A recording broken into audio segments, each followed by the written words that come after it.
Nie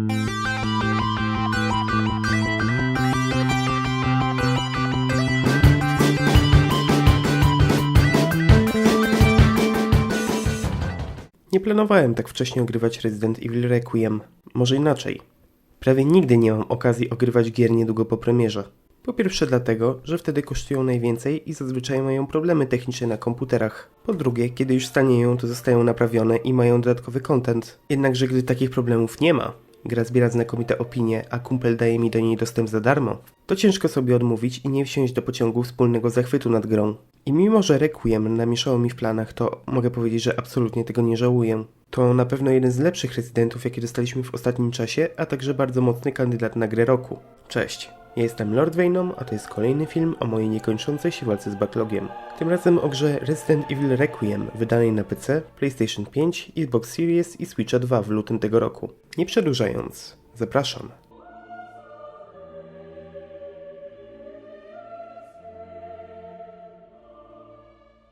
Requiem mimo braku numerka stanowi 9. główną odsłonę serii. Twórcy obiecywali, że zadowolą oba typy fanów Residentów dzięki 2 postaciom. Gra się nimi zupełnie inaczej i ta różnica właśnie miała zadowolić zarówno fanów horrorowych Residentów sprzed 4, jak i fanów tych akcyjnych po niej. I tu muszę zaznaczyć, jak bardzo starali się ich zadowolić, bo gra zawiera wręcz absurdalne ilości fanserwisu. Powracają tu choćby tradycyjne zombie, choć w nieco ulepszonej formie. Lokacja, w której się dzieje pierwsza połowa gry, przypomina do złudzenia strukturą rezydencję z pierwszego Resident Evil. Ponadto w drugiej połowie zwiedzamy osobiście ruiny Raccoon City. Takich smaczków jest tu o wiele więcej, ale boję się, że jeśli powiem za dużo, to zepsuję wam niespodziankę. A uwierzcie, bardzo trudno uniknąć spoilerów, gdy jesteście fanami serii i obracacie się w tych kręgach. To co mogę powiedzieć o fabule Requiem bez spoilowania brzmi z kolei tak. Grace Ashcroft, analityczka FBI i córka Alycy Ashcroft z Resident Evil Outbreak, zostaje wysłana, by zbadać sprawę tajemniczych zgonów osób ocalałych z Raccoon City.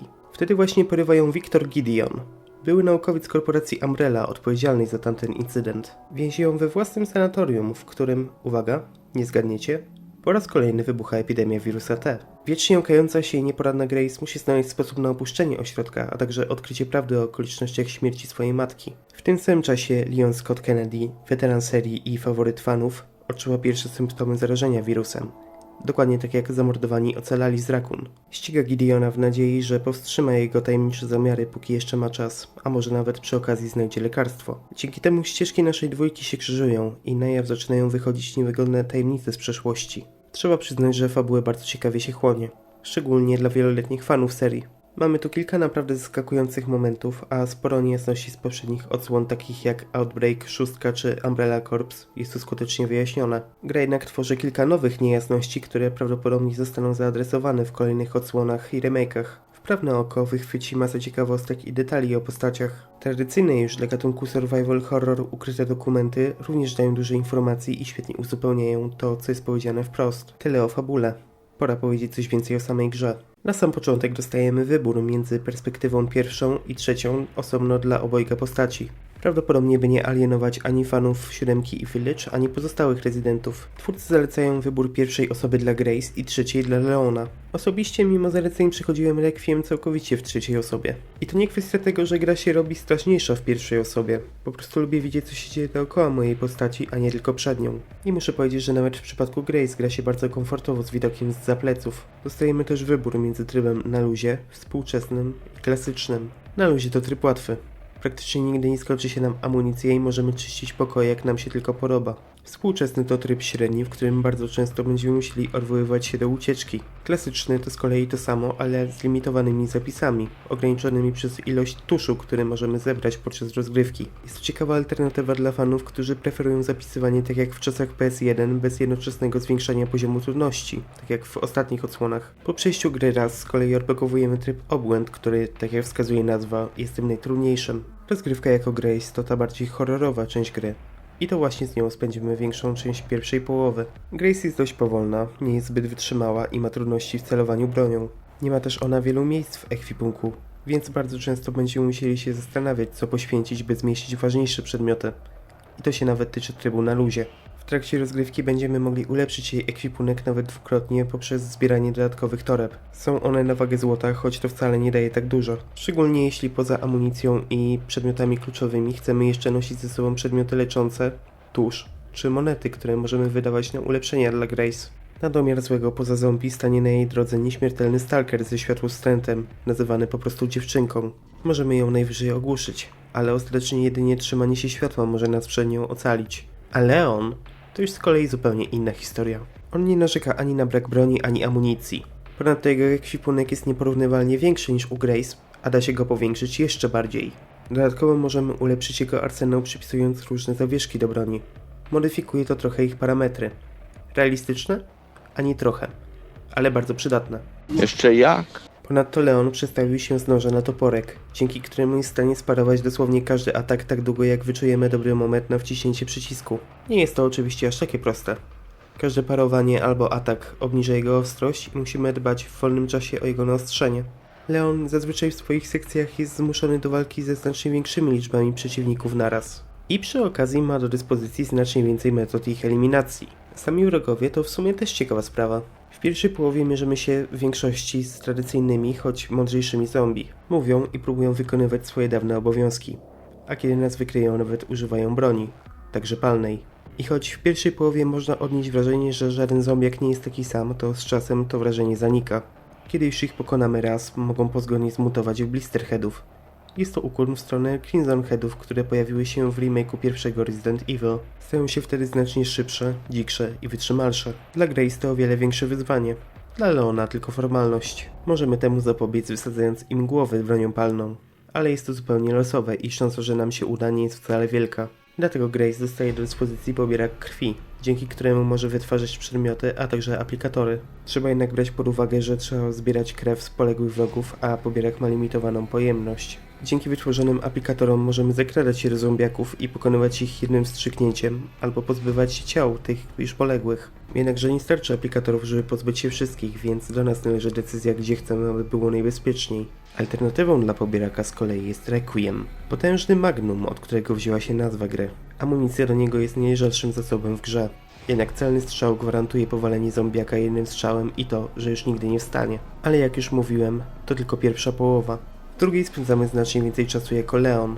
Ogólnie wydaje mi się, że mimo samych sugestii od twórców gramy więcej Leonem niż Grace. Wracamy tu do pozostałości Raccoon City, gdzie z kolei czeka nas bardziej zróżnicowana paleta wrogów. Nie wykazują tyle osobowości, ale przynajmniej dostajemy jeszcze więcej sposobów na ich eliminację. Piły łańcuchowe, wybuchowe beczki, moździerze. Wszystko, co zadowoli fanów czwórki, piątki, a nawet szóstki. Bo tak, z nami nawet takie osoby, które uważają szóstkę za najlepszą część serii. I to właśnie w tej części gry wylewa się najwięcej fanserwisu. Mamy tu motocyklowy pościg, jak w filmie Resident Evil Vendetta. Chwilowe strzelanie do ludzi, tak jak w Operation Raccoon City, czy zombie z bronią palną, jak w Resident Evil 6. I tutaj w przeciwieństwie do pierwszej połowy gra zachęca nas nie tyle do uciekania od zombie, jak w pierwszej połowie co do ich eliminacji, poprzez implementację sklepu. Za każdego zabitego BOW dostajemy kredyty, które można wydać na nowe bronie czy ulepszenia. Już wcześniej zabójczy arsenał możemy uczynić jeszcze bardziej zabójczym. I jest to poprawne podejście, ponieważ skala zagrożeń także będzie tylko rosnąć. Oba style rozgrywki sprawiają masę frajdy, choć przyznaję, że niektóre segmenty Leona trochę się jednak dłużą, co nie zmienia faktu, że przez całą grę raczej nie zdążymy się znudzić. Projekty niektórych lokacji też są tutaj naprawdę spoko. Sanatorium Rhodes Hill sprawia świetne pierwsze wrażenie, odpowiednio oświetlone i mroczne tam, gdzie powinno być. Nieco gorzej wypadają same ruiny Raccoon City. Zrujnowane miasto w świetle dnia jest dość klimatyczne, ale pasuje bardziej do gry post-apo typu Metro 2033 niż do survival horroru w stylu Resident Evil.